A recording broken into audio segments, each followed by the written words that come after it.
people are going to stop tipping. They're just going to completely stop. And I don't know about you guys, but $12 an hour with a $1,500 rent payment is not going to be able to feed my kids.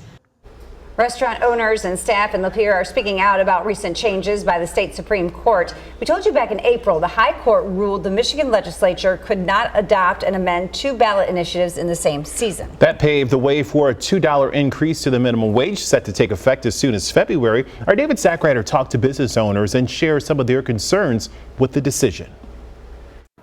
For all the focus on the raising of the minimum wage, business owners here at Lightning Rounds were concerned more about the elimination of the tipped minimum wage and the institution of paid time off and how that will affect their business.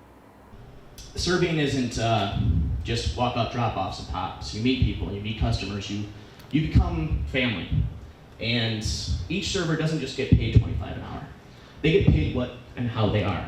Restaurant owners are concerned, not just that they'll lose their business, but that they'll lose what's at the core of the industry, good quality service. You're going to see a lot more fast casual, a lot more technology, a lot more corporate chains coming in, and your mom and pops are going to be facing some devastating challenges just to be able to continue. But there's a reason for restaurant owners to be optimistic. A March study from the University of Michigan and Carnegie Mellon University looked at similar wage changes across the country and found it had little impact on the health of the business.